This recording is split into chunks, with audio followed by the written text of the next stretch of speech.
Hello everyone, welcome back to Rolling Solo. My name is Adam Smith. I'm excited today to be going into a component overview of this prototype of the Tainted Grail, the Fall of Avalon. I'm excited to show you guys what the components within this upgraded or updated version of the prototype entails in comparison to the original prototype that I used, the pre-Kickstarter prototype, during my Kickstarter preview at the end of last year. So this video is going to be all about taking a look at some of the cards, the art, the iconography, things like that that have changed. Of course, I'm not going to be doing a side-by-side comparison for time's sake. I'm going to be kind of speeding along as we take a look at all these different items. But I do want to mention that I'll be doing my absolute best to remove certain groups of components within this prototype that are spoiler heavy, like secret cards or potentially the map cards themselves. I might show a few of the initial maps that you start off with, but I'm not going to go through those cards one by one. I do want to respect the creators of this game as well as the prototype here and not be giving away any more spoilers to the story, but I will be showing some simplistic things like different item cards and things like that, so you can get an idea as to maybe how some of the graphics or some of the art on the cards have changed over time in comparison to the old one. So without further ado, let's dive into it. So here is an up-close view of 3 of the hero miniatures within this prototype. I do want to make mention of the fact that this is not how the final representation of them will look.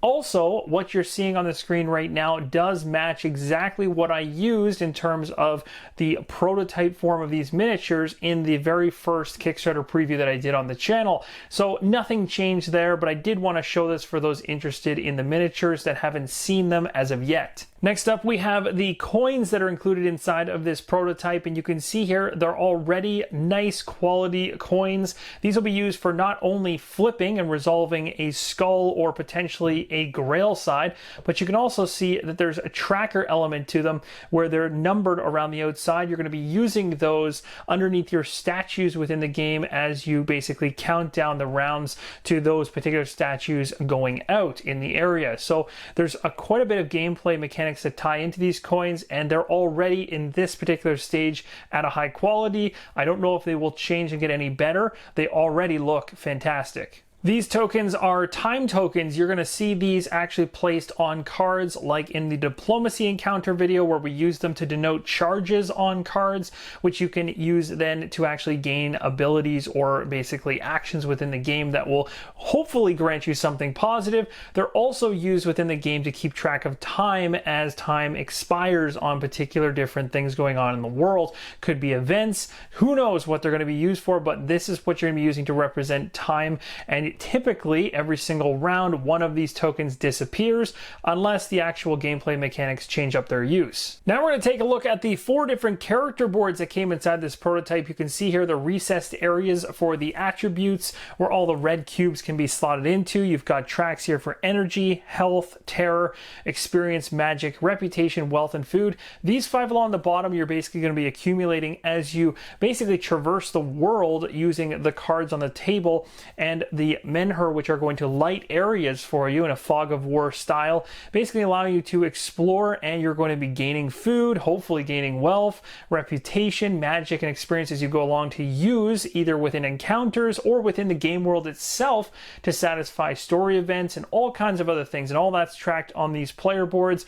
You'll notice that the art and the iconography even on these player boards has changed in little ways from the actual one before that we used during the Kickstarter preview, but I actually prefer this version better as they do a better job of highlighting the areas on these tracks that are most important, like going insane here or this bonus area over here for when you're super rested.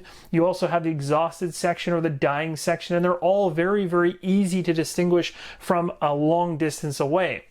The other bonus to this is that when you put those red cubes in the recessed areas here, the red actually with the transparency allows you to see through it, and the numeric value that's inside of it is usually able to be seen through the cube as well. So again, the vivid colors really do help here, and I do like this change of style. So here's the next player board, and you can see here that the actual columns for energy, health, and terror have actually changed. The highest slot value with a numerical value in here is 7 for health, whereas with my previous character there I showed you it was 8.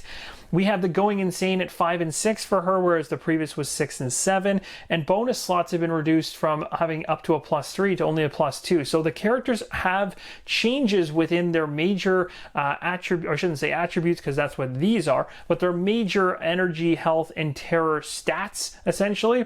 So that's really cool to see the differences across the different characters that way. Plus the iconography that's now kind of a lot more visible on the game board is also nice. It's very easy to see that, hey, if you're going to use a magic and you see this symbol, it correlates to the different trackers that you're going to have inside of this particular area, so very easy to figure that out. The abilities are obviously going to change per character, so as I go through these, you'll be able to see those differences as well. And everyone's going to remember this individual from my Kickstarter preview series, and you can see again the stats have changed. 3 bonus slots there for him, goes up to 9 health, which is extremely high. This was the one we used. He had the craft ability and wonderful festering wounds, which always seem to come back to haunt me during my playthrough, but I really did enjoy actually using this character, but I'm also interested to see how the other ones are going to act in the world as well. So again, there are changes on the game board here in terms of the tone, the color, the contrast, the brightness. The player boards have definitely had a couple tweaks to them. If you go check out my previous playthrough, you'll notice those. And then finally, the last of the 4 is Maggot, and we actually use this individual for the diplomacy encounter example, so most of you guys are familiar with this as you likely saw that video already. Next up, we're going to talk about the character tiles. These are basically the abilities that get added onto your character as you progress through the story, and they basically get slotted in right here against each of the different attributes where you can potentially go past the 2 spots, and once you go past those 2 spots, you start paying further in order to basically build out skills that are going to actually enhance your character. So let's see how those cards look now versus what they did before. So for example, if you had an upgrade card for your character go in for empathy, then you might be called a charming scoundrel now, and you just go ahead and slide this in. What I really like is that the artwork actually kind of carries over or overlaps a little bit. So even though it's a separate card, it kind of feels like it's actually part of the tile itself, which is really cool. So you'll have that actually sitting just like this, and you'll be able to reference that as you go through the playthrough. And you can see here that the arrow continues onward from there. So if you were to gain something later on down the line, like an additional card like this, like Negotiator, you just simply slide this thing underneath like that, and you've got both of those things referenced right next to your player board. So I do like the style of these cards now, especially over the original ones, and there are some tweaks in there. Not going to talk specifically about the differences, but just wanted to give you a visual as to how they appear. It's also worth noting that these cards are double-sided. The art's the same on both sides, but the abilities are of course different, just like the previous prototype. So in this case, it could be Communion if you're upgrading your spirituality. Whenever you start a purple encounter, gain a magic, which would basically be slotted right into here, or you could choose Deep Prayer instead. And this one has you expending energy in order to basically lose terror as you're praying away your fear. So you can choose either one of those and slot it into the spirituality track, and the icon makes it very easy to figure out where exactly that should sit. During my Kickstarter preview, as well as the diplomatic encounters, I actually referenced these cards. You'll notice that the color is a lot more vivid than it originally was in the original prototype on the backs of these. I think they were a lot blacker, and there wasn't so much red going on there, so you couldn't even really see the symbolism. So you can definitely see it now, and it says you are dying right on it. So this is a potential card you might be pulling and having to reveal. I'm not going to do that on the video because I don't want to spoil anything. I believe that you want to find out as you go through the game yourself. You also have ones that are specific to when you're playing co-op. So in that particular case, then you're going to be pulling this particular card instead. And of course, there's a number of each of them. So this one has a bunch of co-op, and there'll likely be a lot more than this in the final version, of course. That's one thing you have to remember with any of these cards decks you're going to see is the amount of cards in the prototype is obviously a much skimpier version than the final product due to the fact it's a prototype. So keep that in mind. You also have these ones here for you are going insane. So when your character board has you pushing yourself way up the terror track, you're going crazy, and you'll reveal these cards saying that you're going nuts and find out what you have to do after that. All right, now what you're seeing in front of you right now is the Tainted Grail save sheet. This is the most recent version that they currently have, at least in the printed form in the prototype. Again, they're tweaking this as they go, of course, based on feedback and everything else, but it has come a long way from what was the original save sheet that I saw in the original Kickstarter preview when it was really just a thought at the very, very beginning. So it's cool to see them actually allowing for you to easily save information and pack your game up. So you've got areas here as to where your particular characters are actually located, what's on the dial. You've also got the different Menhirs in the area and the location of them plus their dial. You have quest dials, any quest dials that you currently have ongoing, you can reference them here. Player notes just in general. Character names here actually represent all the different attributes. You can actually pen in exactly how many of each particular tracker you have for each attribute, where you're at on each of the 3 major stat bars, your food, wealth, rep, everything else. And you can capture all of that, even if you were controlling all 4 players, right here on one sheet. Not bad. Now, flipping it over to the other side, you get into a whole bunch of things that are going to happen based on the actual campaign. So I don't want to leave this on screen for too long because there is quite a bit there in terms of potential spoilers just in the titles alone. You're not going to see all of the stuff that comes on this, but you just have to know that as you go along throughout the narrative, you're going to see certain things and you're going to check them off to say that you've actually accomplished that particular achievement or goal in the narrative. And then that may be referenced later on if you have that particular title or you've been successful at that particular encounter or event. So that's where keeping track of everything on your save sheet is super important. Again, that'll likely be tweaked and continually changed throughout development as they go along. So here is an example of the actual major event cards within the game that you're going to be flowing through as you progress through the narrative. Chapter 1, Part 1, all the way through to Part 6. The backs of these cards are definitely different than the original prototype that I was sent. So this is some major art change right here for sure. They look a lot more visually appealing. They definitely pop off the table. Now, there's no spoilers here by me flipping over the first chapter, part number 1, as most of you have seen this through previews, which are already on YouTube. So I'm going to go ahead and flip this over so you can see what it looks like on the opposite side. But this is essentially what you're looking at in terms of the style of font, coloring, and just the look and feel of the card itself. Again, the actual final version is probably going to be tweaked and be a little different in its final printing, but you can see that there are definitely differences from this versus the original one that I used. The back of the random event deck is very, very much the same as the Chapter 1, Part 1, and the rest of those other cards I just showed, and that's because these random events will be randomly selected and pulled out without being looked at and slotted in between the chapter that you're currently playing along with those part cards. So essentially, you might have Chapter 1, Part 1 is your first card, a couple random events, and then Chapter 1, Part 2. And really they're there to basically break up the gameplay, throw curveballs at you as you go through the story, adds to replayability, makes it harder to basically try to replay it again and know exactly what's going to happen because these events are going to change the game state and the world. So it's really cool to see that those backs, of course, are going to have to be the same based on the fact they'll be part of the same deck during setup. You can expect to find reference cards within the game, and in the prototype form, they look like this right now. Combat and diplomacy icons all spelled out, general icons, the combat specific ones, diplomacy specific ones, and then enemy traits. Again, if you saw my diplomacy encounter, you'll think that there's quite a bit of icons to get used to and understand. They're all right here. There's only really about 8 to 9, and honestly, once you go through a couple of those encounters, you are not going to be referencing this particular general section at all anymore. And even these ones here for diplomacy specific with the arrows and stuff, once you know they're moving the marker, this is going to be a card that's only useful for you when you're first learning how to play, and then after that you might reference the enemy traits as you go along because those will be the ones you'll probably won't remember, but for the most part the icons become second nature very, very quickly. Now on the opposite side of this reference card, there's also an icon glossary in general, which will just give you a high-level idea if you're seeing certain icons on the map itself and on your character board or anywhere else.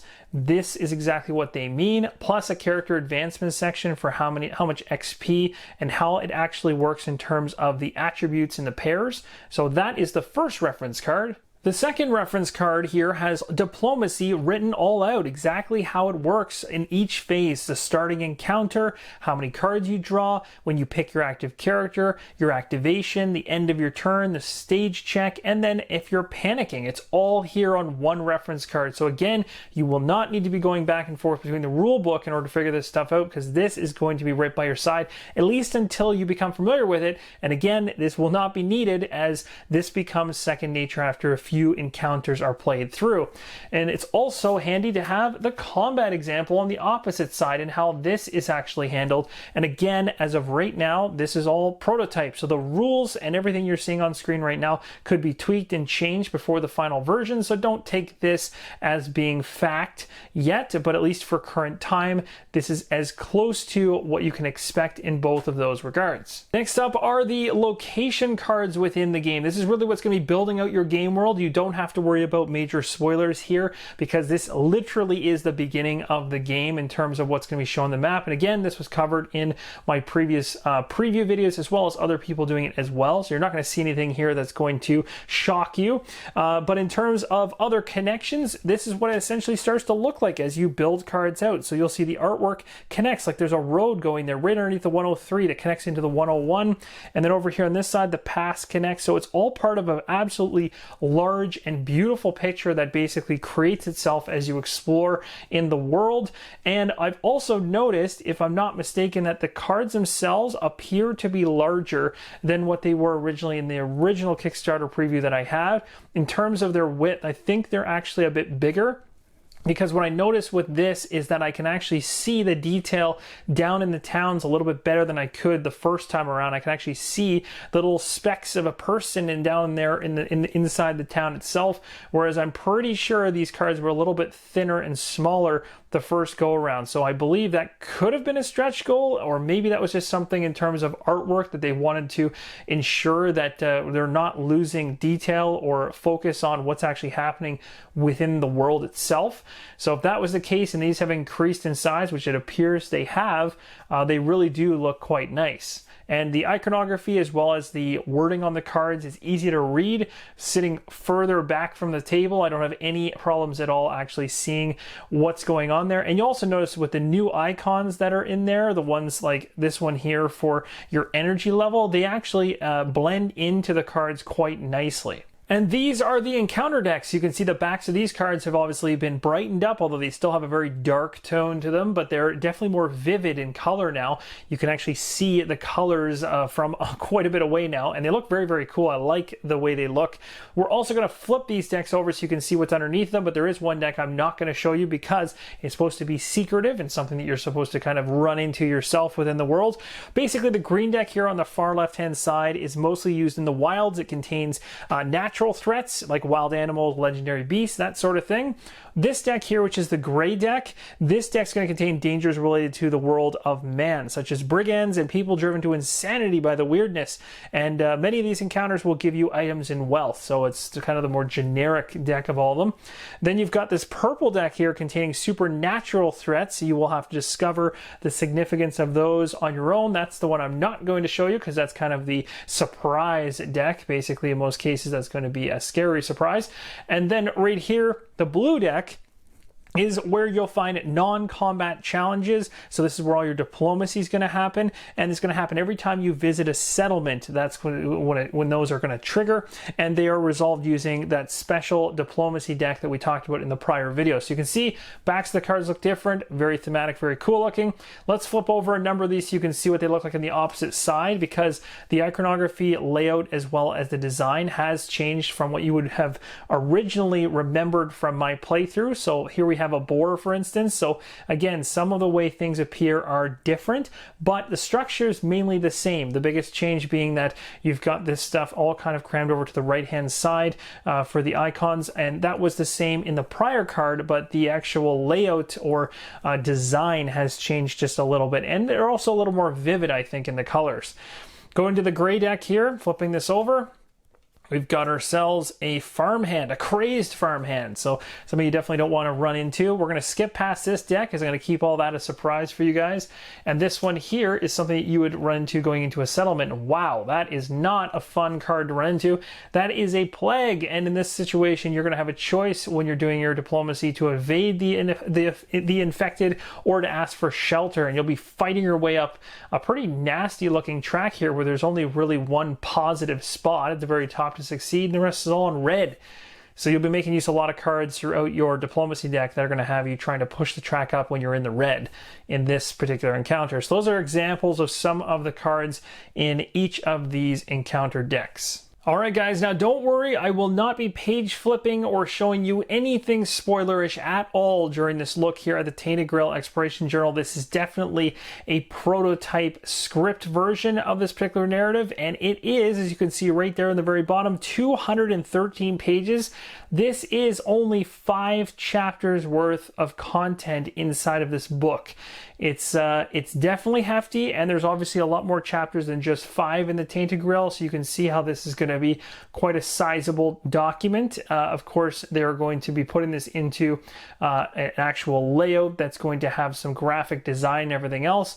This is really written in that script format. So I'm going to show you the very first couple pages, which have no spoilers whatsoever and have nothing to do with the narrative, because I don't want to spoil anything for anybody and I don't want anyone to be upset. But it just talks very generally about essentially how this document works. So you can see right here at the very top, it just says, what is the exploration journal? Using the journal, the choices and requirements, the automatic reductions, rolls and checks, decoding secrets. You've got secrets up here, you've got rewards, ending exploration, and you've got player notes. These are the only pieces of this entire document I can show you because everything after this page goes straight into narrative gameplay, and I don't want to spoil anything. Even though those first couple pages are probably exactly what you saw in my Kickstarter preview anyway, I'm just not going to risk that. So I did want to show you this because this is literally only 5 chapters worth. It is a sizable book already, and obviously it's going to grow way past this and already has. This is what was included in the Kickstarter prototype. The more finished and polished version was not, of course, part of this prototype, so that is not something we're going to see until the actual game is final. For those of you interested in seeing more about the item cards, this is what the back of the deck currently looks like, and if I flip this over, you can actually see the style of the item cards. It does look very familiar to the actual style that was used originally, so not much change there, but you will see that the icons representing your energy levels as well as your terror levels, things like that, have actually been changed up a little bit to match those player boards. But for the most part, if anything, things have been more brightened up and the contrast is better. The coloring is better on these cards than they were originally. Again, we'll see what else changes in the final version, of course, but this is the general idea of what these cards look like. The secret deck that is inside of this prototype is exactly that. It's a secret. I won't be showing anything at all on the opposite side of these cards, but I do want to show you the backs of the cards because they are unique and they do look quite nice. So now I would like to show you guys some of the actual combat cards inside of the game. These are Maggot's combat starting deck. So basically his starting 15 cards. So he's got Risky Attack here. He has Battle Cry. He has Careful Attack.